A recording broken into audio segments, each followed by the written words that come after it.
முந்தைய வாழ்க்கையில் நான் மேதை அறிஞர் அமைப்பை தேர்ந்தெடுத்தேன். அதன் உதவியால் எனது தங்கை லின் ஜுவானை விட எப்போதும் ஒரு புள்ளி முன்னிலையில் இருந்தேன். அவள் 700 மதிப்பெண் எடுத்தால் நான் 701 மதிப்பெண் எடுத்தேன். அவள் 750 மதிப்பெண் எடுத்தால் நான் 751 மதிப்பெண் எடுத்தேன். அவள் தாழ்வு மனப்பான்மை அடையக்கூடாது என்றுதான் நினைத்தேன். ஆனால் இரண்டாம் இடத்திலேயே இருப்பது ஒருவரின் மனதை சிதைக்கும் என்பதை நான் உணரவில்லை. அவள் இறுதியில் மனச்சோர்வுக்கு உள்ளாகி உயிரிழந்தாள். அந்த மேதை அறிஞர் அமைப்பு என்பது ஒரு முழுமையான மோசடி என்பது எனக்கு தெரியாது. அது என்னை 30 வயதிற்கு முன்பே வழுக்கையாக மாற்றியது. நான் 40 வயதில் இறந்தேன். இப்போது சொர்க்கம் எனக்கு மற்றொரு வாய்ப்பை வழங்கியுள்ளது. நான் ஒரு விசித்திரமான வெற்றிடத்தில் 2 மிதக்கும் பந்துகளுக்கு முன்னால் நின்று கொண்டிருந்தேன். ஒன்று மிகச்சிறந்த உயர்தர அமைப்பாக தெரிந்த திகைப்பூட்டும் தங்க நிற பந்து. மற்றொன்று தூசியால் மூடப்பட்ட உடைந்த மின்விளக்கைப் போல கரும்புகையை வெளியிடும் அழுக்கடைந்த சாம்பல் நிற பந்து. லின் ஜுவான் என் அருகில் நின்று கொண்டிருந்தாள். என்னைப் போலவே அவளும் முந்தைய வாழ்க்கையின் நினைவுகளுடன் மறுபிறவி எடுத்திருந்தாள். தங்கப்பந்தை கண்ட கணமே பேராசையால் அவளது கண்கள் பிரகாசித்தன. நான் சுதாரிப்பதற்குள் அவள் முன்னேறி வந்து என்னை மோதிவிட்டு அதை இறுக்கமாக பற்றிக்கொண்டாள். அவள் அந்த தங்கப்பந்தை கட்டியணைத்து பைத்தியக்காரி போல சிரித்தாள். பின்பு அவள் கேலி புன்னகையுடன் என்னை பார்த்தாள். அந்த குப்பை சாம்பல் நிற பந்தையே நீ வைத்துக்கொள். இந்த வாழ்க்கையில் நீதான் தோற்கப் போகிறாய். அவளது தன்னம்பிக்கையை பார்த்து எனக்கு சிரிப்பு வந்தது.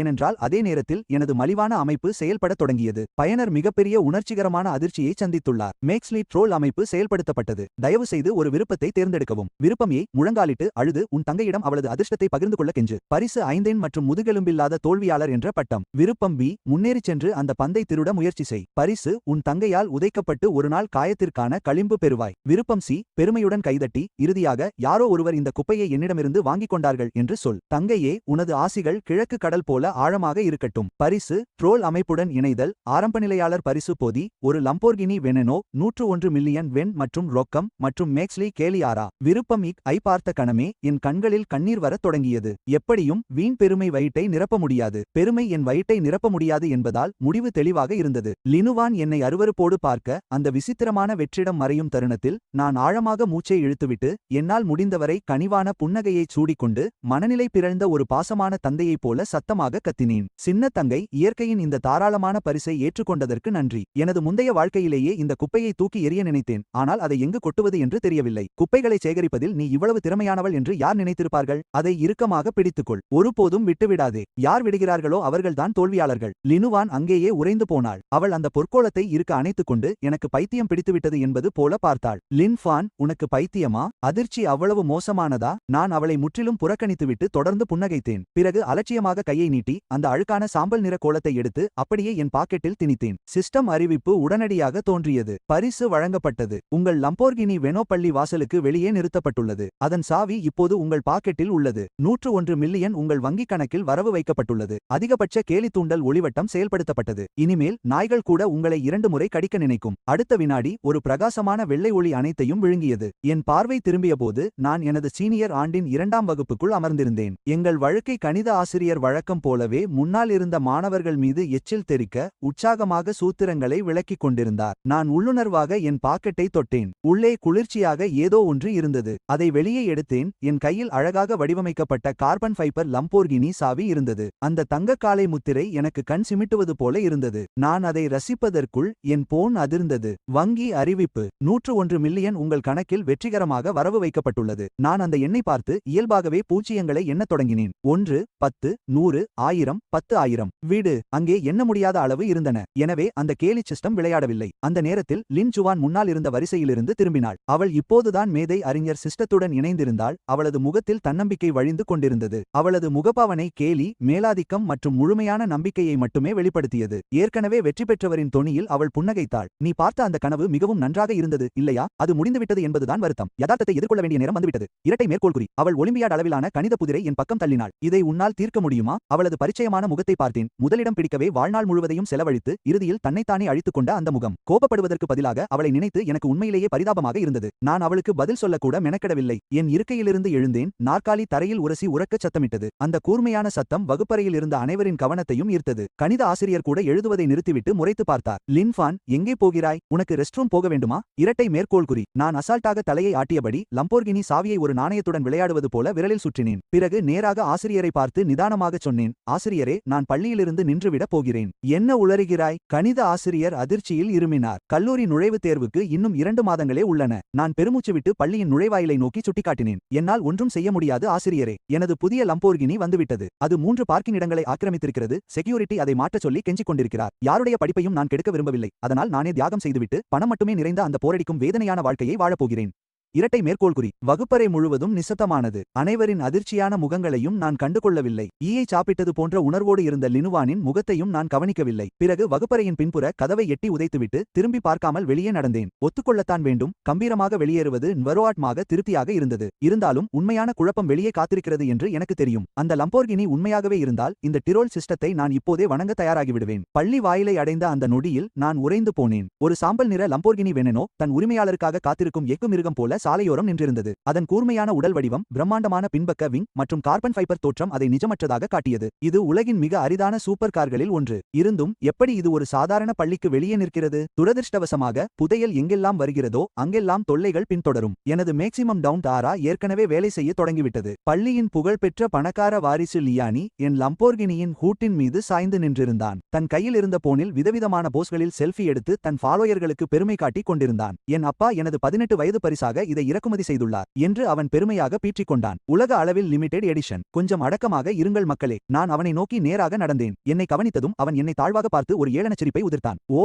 இது லின்ஃபான் தானே, எப்போதும் 2ஆம் இடத்தை பிடிக்கும் அந்த நபர். என்ன நடந்தது? ஏற்கனவே பள்ளியை விட்டு நின்றுவிட்டான். யங் மாஸ்டரின் சூப்பர் காரை பார்த்து ரசியுங்கள். அவனது திமிரான முகத்தை பார்ப்பதே வேதனையாக இருந்தது. அருகில் யாரோ ஒருவர் ஆக்ரோஷமாக பந்தா காட்டுகிறார்கள். வெறுப்பு தேர்வு செயல்படுத்தப்பட்டது. விருப்பமே அமைதியாக கடந்து சென்று அவன் கொடுக்கும் தொல்லையை ஏற்றுக்கொள். பரிசு மர்மமான ஆமை முகமூடி. விருப்பம் பி, சாவியை பயன்படுத்தி காரை திறந்து உண்மையை உணர்த்தி அவனை கதிகலங்கவை. பரிசு 10 ஷோ ஆஃப் புள்ளிகள். விருப்பம் சி, எதுவுமே சொல்லாதே, அங்கேயே ஓடிச் சென்று காரிலிருந்து அவனை எட்டி உதை. பரிசு உயர்நிலை பள்ளி கணிதத்தில் முழுமையான தேர்ச்சி மற்றும் அனைத்து சொகுசு கார்களையும் ஓட்டும் திறன். நான் யோசிக்க வேண்டிய அவசியமே இருந்ததா? பரிசுக்காக அல்ல, நீதிக்காக. நான் முழு வேகத்தில் முன்னோக்கி பாய்ந்தேன். என் வாழ்நாளில் இவ்வளவு வேகமாக நான் ஓடியதே இல்லை. லீனி, என் காரை விட்டு தள்ளி நில். நுழைவாயில் பகுதி முழுவதும் உடனடியாக அமைதியானது. பாதுகாப்பு காவலர் அப்படியே உறைந்து போனார். அவனுடன் வந்தவர்களும் அப்படியே நின்றனர். என்னை பின்தொடர்ந்து வந்த லின் ஜுவானும் உறைந்து போனாள். வெளியே வந்து சேர்ந்த கணித ஆசிரியரும் எதுவும் பேச முடியாமல் நின்றார். நான் லீ டைனியை ஒருமுறை கூட திரும்பி பார்க்கவில்லை. திடீரென்று என் கையில் ஒரு துடைக்கும் துணி தோன்றியது. அது எங்கிருந்து வந்தது என்று கேட்காதீர்கள். அந்த சிஸ்டம் தான் எனக்கு கொடுத்தது. நான் உடனே லம்போர்கினியின் முன்பக்கத்திற்கு சென்று என் உயிரை பணயம் வைத்து துடைக்க ஆரம்பித்தேன். ஓ, என் செல்லமே, உன் மீது எப்படி பன்றிக் கொழுப்பு படியலாம்? இது விண்வெளி தரத்திலான கார்பன் ஃபைபர். இந்த எண்ணெய் அழுக்கு இப்படியே இருந்தால் இதன் பொலிவு பாழாகிவிடும். லீ டியானி எப்படியோ எழுந்து நின்றான். நான் காரிலிருந்து உதைத்த பிறகு அவனது முகம் பன்றியின் ஈரல் போல சிவந்து போயிருந்தது. லின்ஃபான், நீ என்னை உதைக்க துணிந்து விட்டாயா? அவன் கையை உயர்த்தி என்னை நோக்கி பாய்ந்தான். அதே நொடியில் நான் சாவியை சாதாரணமாக அழுத்தினேன். ஒரு மெல்லிய இயந்திர சத்தத்துடன் லம்போர்கினியின் கதவுகள் ராட்சத விலங்கு இறக்கைகளை விரிப்பது போல மேலே உயர்ந்தன. அவன் குத்துவதற்கு முன்பே லீனி அப்படியே உறைந்து போனான். அவனுடன் வந்தவர்கள் அதிர்ச்சியில் வாயடைத்து போயினர்.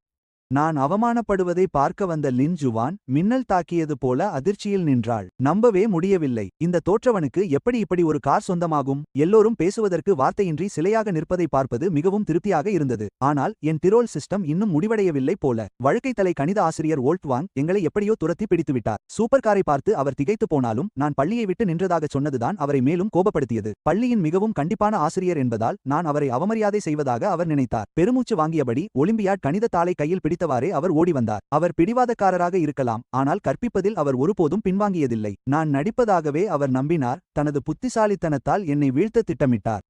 விருப்பம் செயல்படுத்தப்பட்டது. விருப்பம் சி, அவரது சிவப்பு பேனாவை பறிக்கவும். லாம்போர்கினி காரின் முகப்பில் ஒலிம்பியாட் கணக்கை 3 வெவ்வேறு வழிகளில் தீர்க்கவும். பின்னர் விடைக்கு அருகில் ஒரு பிரம்மாண்டமான நடுவிரல் குறையை வரையவும். வானத்தை துளைக்கும் புத்திசாலித்தன வெகுமதி. முழுமையான சிறந்த மாணவர் ஒளிவட்டம் மற்றும் அடுத்த நகர அளவிலான பொதுத்தேர்வு அத்தியாயம் திறக்கப்பட்டது. நான் பழைய வாங் ஐ பார்த்தேன். பிறகு எனது அழகான லாம்போர்கினியை பார்த்தேன். பல கோடி மதிப்புள்ள காரில் எழுதுவது என் ஆன்மாவை பாதித்தாலும் இந்த கெத்துக்காக இது முற்றிலும் தகுதியானது. ஒரு வார்த்தை கூட பேசாமல் பழைய வாங்கின் கையிலிருந்து சிவப்பு பேனாவை பிடுங்கினேன். யாரும் சுதாரிக்கும் முன் லாம்போர்கினியை நோக்கி திரும்பி காரின் முகப்பில் நேரடியாக எழுதத் தொடங்கினேன். என் பேனா கார்பன் ஃபைபர் மீது வானத்தில் ஆடும் டிராகனைப் போல பறந்தது. கணக்கை தீர்க்கத் தொடங்கியதும் எண்ணற்ற கணித சூத்திரங்கள் என் மனதில் வெள்ளமென பாய்ந்தன. யாரோ சீட் மோட் ஐ ஆன் செய்தது போல இருந்தது. இல்லை, சிஸ்டமே உண்மையில் சீட் மோடு ஐ ஆன் செய்திருந்தது. எப்போதுமே கடினமாக தெரிந்த ஒலிம்பியாட் கணக்கு இப்போது எளிய கணக்கு போல தெரிந்தது. முதல் தீர்வு முடிந்தது. கால்குலஸை பயன்படுத்திய இரண்டாவது தீர்வு முடிந்தது. மேம்பட்ட கணிதம் மற்றும் மேட்ரிக்ஸ் தியரியை பயன்படுத்திய மூன்றாவது தீர்வு முடிந்தது. வெறும் 3 நிமிடங்கள் மட்டுமே கடந்திருந்தன. சுத்தமாக இருந்த காரின் முகப்பு இப்போது பிரகாசமான சிவப்பு சூத்திரங்களால் நிறைந்திருந்தது. கடைசியாக விடைகளுக்கு அருகில் ஒரு பிரம்மாண்டமான சிவப்பு நிற நடுவிரல் குறையை வரைந்தேன். பேனாவை பழைய வாங்கின் கைகளில் எறிந்துவிட்டு என் படைப்பை பார்க்க பின்வாங்கினேன். கைகளை தட்டிவிட்டு லாம்போர்கினியில் சாய்ந்து பனிமூடிய மலை உச்சியில் நிற்கும் தனிமையான மேதையின் முகபாவனையை காட்டினேன். ஆஹா, அந்த கேள்வி என் மூளையை வலிக்குமாக்கியது. அது மிகவும் எளிதாக இருந்ததால் எனக்கு உடல்நிலை சரியில்லாதது போல் இருந்தது. நான் அதை 3 வெவ்வேறு வழிகளில் தீர்த்திருக்கிறேன். உங்களால் அவற்றை புரிந்து கொள்ள முடியாவிட்டால் காரின் முகப்பையே பாருங்கள். பழைய வாங் கையில் சிவப்பு பேனாவுடன் நடுங்கிக் கொண்டு அங்கேயே நின்றார். அவரது கண்கள் காரின் முகப்பில் இருந்த சூத்திரங்களை விட்டு அகலவில்லை. அவரது முகத்தில் இருந்த அலட்சியம் மெல்ல அதிர்ச்சியாக மாறியது. பிறகு தூய பயமாக மாறியது. அவரது பளபளப்பான வழுக்கை தலையில் வியர்வை வடிந்தது.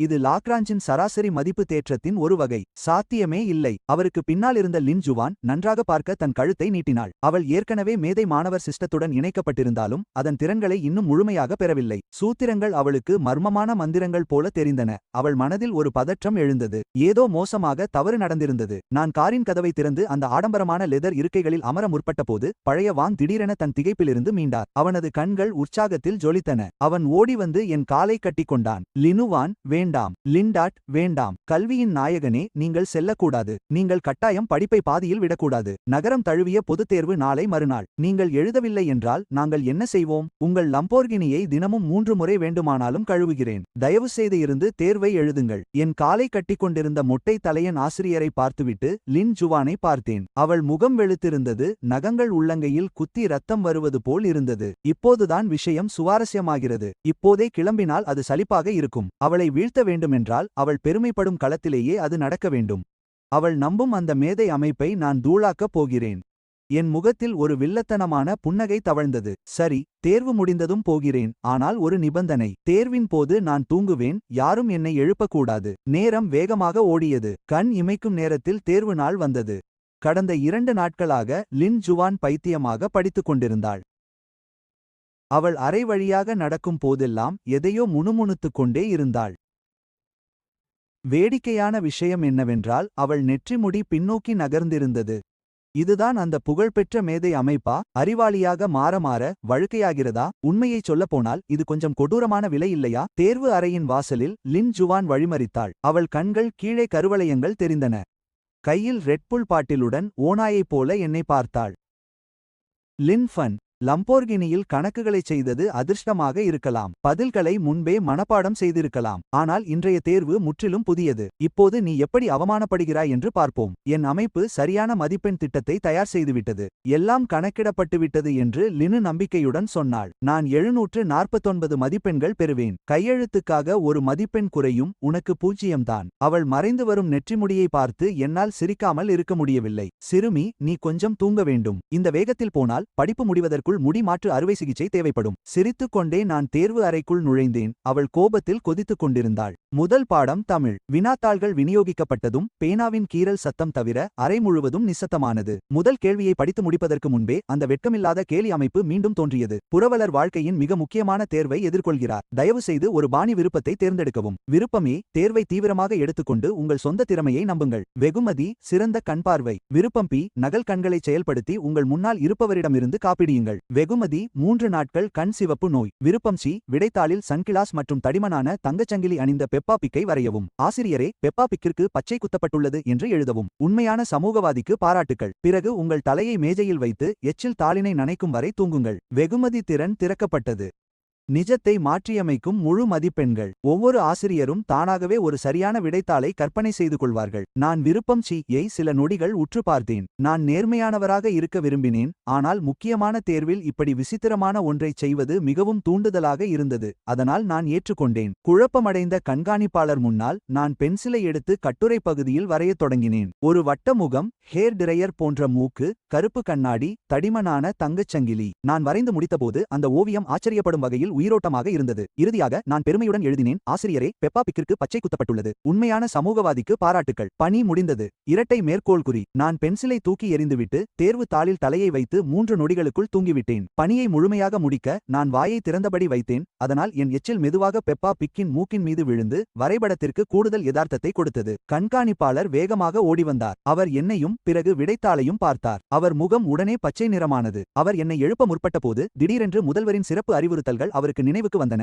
லின்ஃபன் ஒரு சிறப்பு திறமையாளர். அவன் என்ன முட்டாள்தனம் செய்தாலும் தலையிடாதீர்கள். கண்காணிப்பாளர் தன் வார்த்தைகளை விழுங்கி உதவியற்ற நிலையில் பெருமூச்சு விட்டு நம்பிக்கையற்று நடந்து சென்றார். முற்றிலும் நம்பிக்கையற்று. தேர்வு முடிந்ததும் லினுவான் ஒரு பெருமைமிக்க மயில் போல தலையை உயர்த்தி ஹாலை விட்டு வெளியே வந்தாள். நான் ஏற்கனவே வெற்றி பெற்றுவிட்டேன் என்று அவள் அறிவித்தாள். எனது மொத்த மதிப்பெண் சரியாக 749 ஆக இருக்கும். ஒரு புள்ளி கூட அதிகம் இல்லை, ஒரு புள்ளி கூட குறைவு இல்லை. நான் வாயின் ஓரத்திலிருந்த எச்சிலை துடைத்துவிட்டு புன்னகைத்தேன். உண்மையாவா? அப்படியானால் நான் உன்னை விட சற்று அதிக மதிப்பெண் பெறுவேன். அவள் ஏளனமாக முணுமுணுத்தாள். கனவு காணுங்கள். சில நாட்களுக்கு பிறகு தேர்வு மதிப்பீட்டு அலுவலகத்திற்குள் சூழல் மிகவும் விசித்திரமாக மாறியது. சில நாட்களுக்கு பிறகு மதிப்பீட்டு அலுவலகமே பெரும் குழப்பத்தில் இருந்தது. ஆசிரியர்கள் அனைவரும் ஒரு தேர்வுத்தாளை சுற்றி திரண்டிருந்தனர். அவர்கள் முகத்தை பார்த்தால் பேயையும் அதிசயத்தையும் ஒரே நேரத்தில் பார்த்தது போல் இருந்தது. அது என்னுடைய சீன மொழி தேர்வுத்தாள். ரியாலிட்டி ரீரைட் செய்தியால் பெப்பா பிக் வரைபடத்தை அவர்களால் பார்க்க முடியவில்லை. அதற்கு பதிலாக சீனத்துறை தலைவர் நடுங்கும் கைகளால் அந்த தாளை பிடித்துக் கொண்டு அழுது கொண்டிருந்தார்.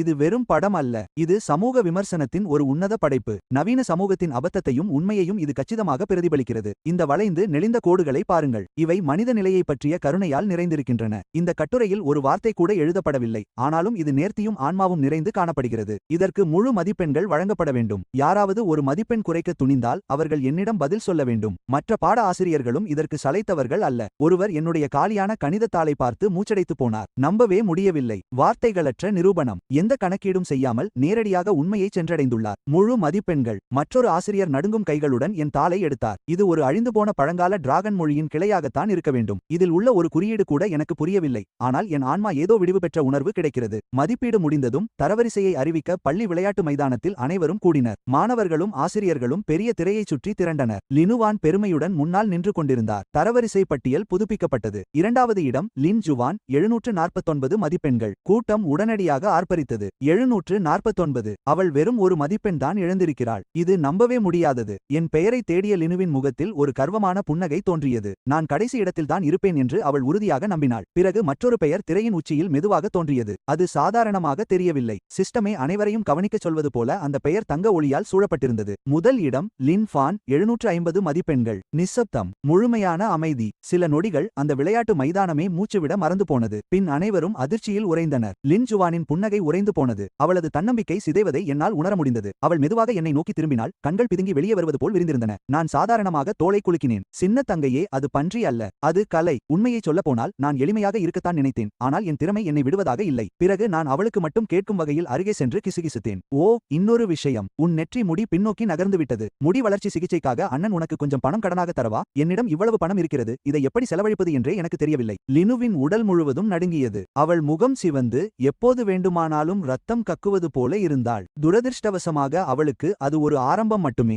என்னுடைய டிரோல் சிஸ்டம் இன்னும் வேடிக்கை பார்ப்பதை முடிக்கவில்லை என்பது தெளிவாக தெரிந்தது. தேர்வு முடிவுகள் வந்தவுடன் எங்கள் பெற்றோர்கள் பள்ளிக்கு விரைந்தனர். முதலில் நான் நகரத்திலேயே முதலிடம் பிடித்ததற்காக அவர்கள் வாழ்த்த வந்திருப்பார்கள் என்று நினைத்தேன். நான் தவறு செய்தேன். அவர்கள் கையில் ஒரு ஆவணத்தை வைத்திருந்தனர். இருவரின் முகமும் வழக்கத்திற்கு மாறாக சீரியஸாக இருந்தது. அன்று மாலை நாங்கள் நால்வரும் உணவு மேஜையை சுற்றி அமர்ந்தோம். மேஜை நிறைய விலையுயர்ந்த உணவுகள் இருந்தன.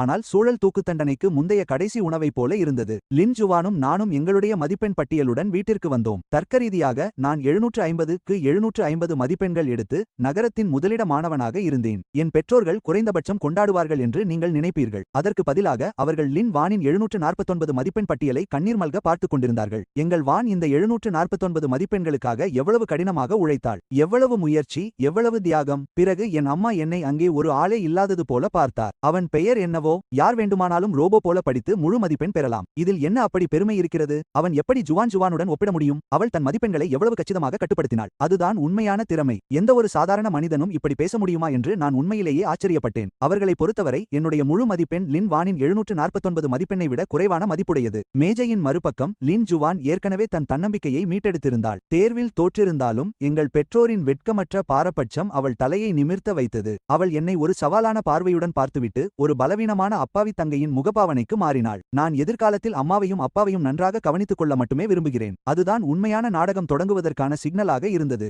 என் அப்பா தன் சாப்ஸ்டிக்கை மேஜையில் தட்டி குடும்பத் தலைவனாக அதிகாரத்துடன் பேசினார். லின் ஃபோன், நீ இப்போது பெரியவன் ஆகிவிட்டாய். எங்கள் வில்லா அவ்வளவு பெரியது இல்லை. வான் எதிர்காலத்தில் ஒரு பெரிய விஞ்ஞானி ஆவாள். அவளுக்கு அமைதியான சூழல் தேவை. நீ முழு மதிப்பெண் பெற்றிருக்கிறாய். அதனால் பள்ளி உனக்கு உதவித்தொகை கொடுக்கும். என் அம்மா உடனே தலையசைத்தார். அது சரிதான். நாங்கள் ஏற்கனவே உன் உடைமைகளை பேக் செய்துவிட்டோம். நீ இன்றே கிளம்பலாம். அது முன் கதவருகே காத்திருக்கிறது. நான் நுழைவாயிலை நோக்கினேன். என் சூட்கேஸ் ஏற்கனவே பேக் செய்யப்பட்டிருந்தது. நான் இரவு இரவு உணவை முடிப்பதற்குள் என்னை வீட்டிலிருந்து வெளியேற்ற அவர்கள் திட்டமிட்டிருந்தார்கள். இன்னும் மோசமான விஷயமாக, அவர்கள் 5 லட்சம் வாட்ஸ் மதிப்புள்ள வில்லாவை முழுமையாக லின் வானின் பெயருக்கு மாற்ற தயாராகிக் கொண்டிருந்தனர். அவர்களின் பாரபட்சம் எந்த அளவுக்கு சென்றது என்றால் அது கேலிக்கூத்தாக இருந்தது. நான் கோபத்தை இழக்கப் போகும் தருணத்தில் பழக்கமான சிஸ்டம் விண்டோ மீண்டும் தோன்றியது. வெறுப்பு தேர்வு செயல்படுத்தப்பட்டது.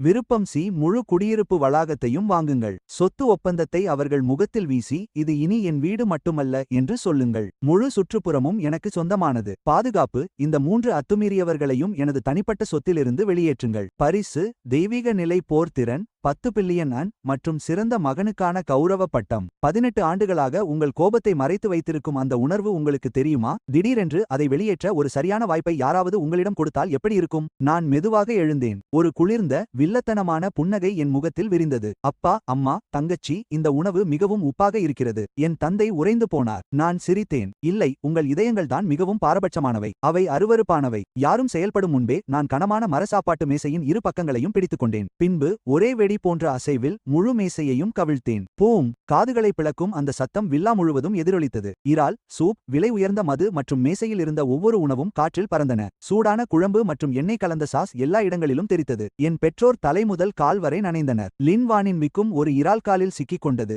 அவள் அப்படியே உறைந்து நின்று மூளை ரீபூட் ஆவது போல இருந்தாள். அவர்கள் சுதாரிக்கும் முன்பே நான் கவிழ்ந்த மேசையின் மேல் குதித்து அவர்கள் மூவரையும் ஏறிட்டு பார்த்தேன். என் அம்மா அலறினாள். அதை பொருட்படுத்தாமல் நான் என் கோட்டிலிருந்து ஒரு தடிமனான ஆவணங்களை எடுத்து என் தந்தையின் முகத்தில் நேராக வீசினேன். காகிதம் அவர் மீது திருப்திகரமான சத்தத்துடன் பட்டது. கண்களை திறந்து கவனமாக படியுங்கள். இது இந்த வில்லாவிற்கான ஒப்பந்தம் என்று நினைக்கிறீர்களா? இல்லை, இது முழு குடியிருப்பு வளாகத்தின் உரிமை ஒப்பந்தம். சில நிமிடங்களுக்கு முன்பு எனக்கு மனநிலை சரியில்லை, அதனால் முழு சுற்றுப்புறத்தையும் வாங்கிவிட்டேன். என் தந்தை நடுங்கும் கைகளால் ஆவணங்களை எடுத்தார். அதிகாரப்பூர்வ முத்திரைகள் மற்றும் சொத்து பரிமாற்ற காகிதங்களை போலியாக மாற்ற முடியாது. அவரது கைகள் இன்னும் அதிகமாக நடுங்கின. நான் ஒரு குளிர்ந்த புன்னகையுடன் அவரை பார்த்தேன். விதிகள் மாறிவிட்டன. இது இனி உங்கள் வீடு அல்ல. இது என் பிரதேசம். நீங்கள் இங்கு வசிக்க நான் அனுமதிக்கவில்லை என்றால் நீங்கள் வசிக்க முடியாது. பின்பு நான் சொடுக்கினேன். முன்கதவு உடனடியாக திறந்தது. கருப்பு உடை அணிந்த 20 பாதுகாவலர்கள் சரியான அணிவகுப்பில் வில்லாவிற்குள் நுழைந்தனர். அவர்களின் வெளிப்பாடுகள் பனிக்கட்டி போல குளிர்ந்திருந்தன. அவர்களின் வருகையை அறையை அழுத்தத்தால் நிரப்பியது. நான் அமைதியாக அவர்கள் மூவரையும் சுட்டிக்காட்டினேன். இவர்கள் சட்டவிரோதமாக எனது தனிப்பட்ட சொத்திற்குள் நுழைந்துள்ளனர். என் வீட்டையும் அவர்கள் அசுத்தமாக்கிவிட்டனர். இவர்களை வெளியே தூக்கி எறியுங்கள். மக்களையும் அவர்களின் உடைமைகளையும் சேர்த்து வெளியேற்றுங்கள். இரட்டை மேற்கோள் குறி. லின், நீல், நான் உன் தந்தை என்று என் தந்தை கத்தினார். எனக்கு இன்னும் பியானோ பயிற்சி உள்ளது. லினுவான் அலறினாள். நன்றி கெட்டவளே என்று என் தாய் அழுதார். எதுவும் எடுபடவில்லை. பாதுகாவலர்கள் எந்த உணர்ச்சியையும் காட்டவில்லை. அவர்கள் மூவரையும் கோழிகளை தூக்குவது போல மிக எளிதாக தூக்கினார்கள். கவிழ்க்கப்பட்ட டைனிங் டேபிளின் மீது நின்று அவர்கள் மூவரையும் முன்பக்க வாயில் நோக்கி இழுத்துச் சென்று சொத்தை விட்டு வெளியே வீசியதை அமைதியாக பார்த்தேன். பாதுகாவலர்கள் அவர்களை வெளியே வீசுவதை பார்ப்பது முழு மதிப்பெண் பெறுவதை விட மிகச்சிறந்த உணர்வை தந்தது. வில்லாவின் கதவுகள் பலமாக மூடப்பட்டன. வீடு முழுவதும் அமைதி நிலவியது. நான் மேசையிலிருந்து கீழே இறங்கி என் டை-யை சரிசெய்து மெதுவாக மூச்சை விட்டேன். வீட்டை இழந்த பிறகு லினுவானின் கடைசி ஆதரவும் முடிவுக்கு வந்தது. ஆனால் இது இன்னும் முடியவில்லை என்று எனக்கு தெரியும். நாளை பள்ளியின் ஆண்டு விழா. அவள் மீண்டும் முன்னேறுவதற்கான கடைசி வாய்ப்பு அதுவாகத்தான் இருக்கும். திறமை போட்டியில் என்னை வீழ்த்தி தனது கடவுள் போன்ற நற்பெயரை மீட்க அவள் எதையும் செய்வாள். எனது சமீபத்திய சிஸ்டம் வெகுமதியை பார்த்தேன். இசைக்கருவிகளை வாசிப்பதில் கடவுள் போன்ற தேர்ச்சி. சிறு தங்கையே, உனக்கு நேர்த்தி என்றால் அவ்வளவு பிடிக்குமே. நாளை உனது அண்ணன் உனக்கு மறக்க முடியாத ஒரு நிகழ்ச்சியை காட்டுகிறேன். வாழ்க்கை முழுவதும் அதை நீ நினைவில் வைத்திருப்பாய் என்று உறுதியளிக்கிறேன். இறுதிப் போர் வந்துவிட்டது. பள்ளி அரங்கம் விளக்குகளால் ஜொலித்தது. மாணவர்கள் அனைவரும் ஆண்டு விழாவில் கவனம் செலுத்தினர். லின் ஜுவானுக்கு இது அனைத்தையும் மாற்றியமைக்க கிடைத்த கடைசி வாய்ப்பு. கடந்த 2 நாட்களாக அவள் ஒரு சிக்கிய விலங்கு போல ஆகிவிட்டாள். அவள் வீட்டை இழந்துவிட்டாள். அப்பாவும் அம்மாவும் வெளியேற்றப்பட்டுவிட்டனர். நுழைவுத் தேர்வில் நான் முழு மதிப்பெண் பெற்று அவளை தோற்கடித்தேன். ஜீனியஸ் ஸ்காலர் சிஸ்டம் வழங்கிய கடவுள் போன்ற பியானோ திறமை மட்டுமே அவளிடம் மிஞ்சியிருந்தது. இசையை பயன்படுத்தி தன் நற்பெயரை மீட்டெடுக்க விரும்பினாள். தான் இன்னும் அந்த நேர்த்தியான வளாகத்தின் தேவதை என்று நிரூபிக்க விரும்பினாள். நான் பணத்தின் வாடை வீசும் ஒரு முரட்டுத்தனம் கொண்ட பணக்காரனாக மட்டுமே இருந்தேன். ஸ்பாட்லைட் வெளிச்சத்தில் லின் ஜுவான் வாடகைக்கு எடுத்த கவுன் அணிந்து மேடைக்கு வந்தாள்.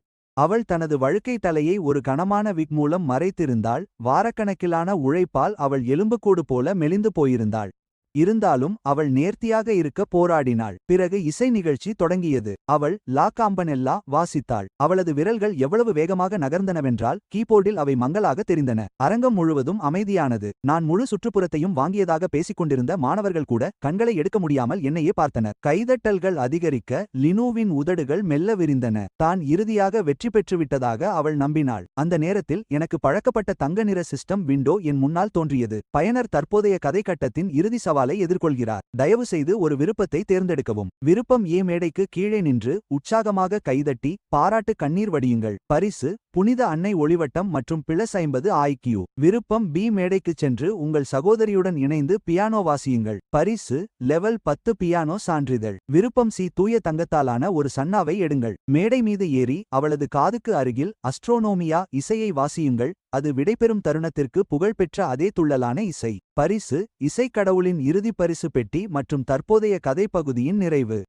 இறுதிப் பரிசில் ஒரு கூடுதல் போனஸும் இருந்தது. என் சகோதரியின் மேதை அறிஞர் சிஸ்டமை முழுமையாக அழிப்பது. என் தங்கை இவ்வளவு பிரம்மாண்டமான நிகழ்ச்சியை விரும்புவதால் அவளுக்கு அவளது அண்ணன் மறக்க முடியாத ஒன்றை வழங்குவதுதானே சரி. மிகவும் சத்தமான கருவியை கொண்டு வாருங்கள். துளியும் தயங்காமல் என் கோட்டின் உள்ளே இருந்து மின்னும் தங்க நிற சன்னாவை எடுத்தேன். அது வெளிப்பட்ட கணமே அதன் பிரகாசமான உலோக ஒளி முன் வரிசையில் அமர்ந்திருந்த மாணவர்களை குருடாக்கியது. பிறகு நான் நிதானமாக மேடை மீது நடந்தேன். லின் ஜுவான் ஏற்கனவே லா காம்பெனெல்லா இசையின் உச்சக்கட்டத்தை வாசித்துக் கொண்டிருந்தாள். நான் வருவதை பார்த்ததும் அவள் முகத்தில் பீதி மின்னியது. ஆனால் அவள் விரல்கள் நிறுத்தாமல் ஓடிக்கொண்டிருந்தன. நான் அவளுக்கு அருகிலேயே நின்று அன்பாக புன்னகைத்து ஒரு ஆழ்ந்த மூச்சை இழுத்து சன்னாவை என் உதடுகளில் வைத்தேன். அடுத்த நொடியே அந்த நேர்த்தியான பியானோ இசை முற்றிலும் சிதைந்தது. சன்னாவிலிருந்து வெளிப்பட்ட காதை பிளக்கும் சத்தம் முழு அரங்கிலும் எதிரொலித்தது. அந்த இசை மிகவும் விசித்திரமாக இருந்தது. அது மாயாஜாலம் போலவே உணர்ந்தேன். இசை கடவுள் அளித்த பரிசின் விளைவாக இந்த இசை பார்வையாளர்களை கட்டுப்படுத்தும் தன்மையையும் கொண்டிருந்தது. அதிபர், ஆசிரியர்கள், மாணவர்கள் என அனைவரும்.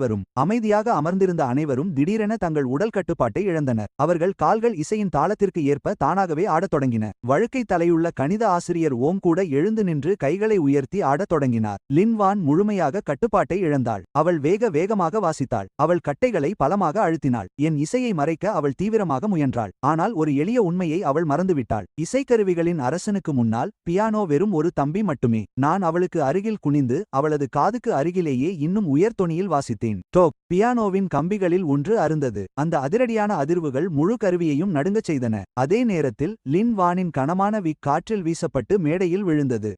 ஸ்பாட்லைட் வெளிச்சத்தில் அவளுடைய வழுக்கை விழுந்த மொட்டை தலை எஞ்சியிருந்த சில முடிகளுடன் அப்படியே தெரிந்தது. முழு அரங்குமே ஒரு நீண்ட வினாடி உறைந்து போனது.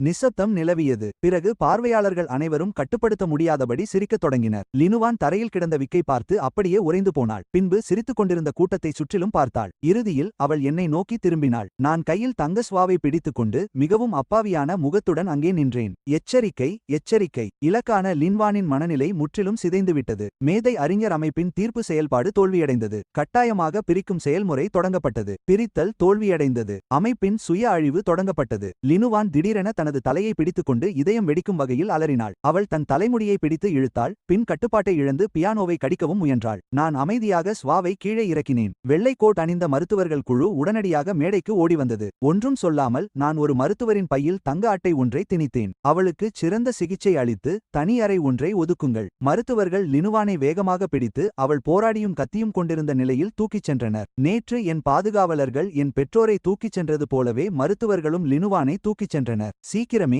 மேடையின் நடுவில் நான் மட்டும் தனியாக நின்றிருந்தேன். கீழே இருந்த ஆசிரியர்களையும் மாணவர்களையும் பார்த்தேன். அவர்கள் ஒவ்வொருவரின் கண்களிலும் பாராட்டு மட்டுமே தெரிந்தது. சிலர் இன்னும் அந்த தெய்வீக பயணத்தின் தாக்கம் குறையாமல் பிரமிப்பில் இருந்தனர். நான் மைக்ரோஃபோன் அருகே சென்று லேசாக தட்டினேன். முழு அரங்கமும் உடனடியாக அமைதியானது. அனைவருக்கும் வணக்கம். இன்றைய நிகழ்ச்சி இதோடு முடிகிறது. நான் இந்த பள்ளியை விட்டுச் செல்கிறேன். எப்படியும் இந்த உலகம் எனக்கு இப்போது மிகச்சிறியது. எனது பயணம் நட்சத்திரங்களுக்கும் கடலுக்கும் இடையே அமையப்போகிறது. நான் பேசி முடித்ததும் அரங்கின் மேற்கூரை மெதுவாக திறந்தது. வானத்திலிருந்து ஒரு பிரம்மாண்டமான ஒளிக்கட்டை இறங்கி என்னை சூழ்ந்து கொண்டது. சிறிது நேரத்தில் பள்ளியின் மேல் ஒரு எதிர்கால விண்வெளிக்கப்பல் மெதுவாக தோன்றியது. எல்லோர் முன்னிலையிலும் ஏதோ ஒரு கடவுள் ஒருவரை அழைத்துச் செல்ல வந்தது போலிருந்தது. ஒளிக்கற்றைக்குள் சுற்றப்பட்ட நிலையில் நான் மெதுவாக காற்றில் மிதந்தேன். கீழே இருந்த கூட்டத்தை கடைசியாக பார்த்தபோது ஒரு எண்ணம் என் மனதில் தோன்றியது. இந்த இரைச்சலான நகரின் எங்கோ ஒரு மனநல மருத்துவமனையில் ஒரு வழுக்கைத்தலை பெண் தன் வாழ்நாள் முழுவதையும் வருத்தத்தில் கழிக்கக்கூடும். இதற்கிடையில் பின்னணியில் அந்த பழக்கமான சவப்பெட்டி நடன இசை ஒலித்தது. எப்படியிருந்தாலும் யாராலும் வெல்ல முடியாதவனாக இருப்பது சில சமயம் தனிமையானதுதான்.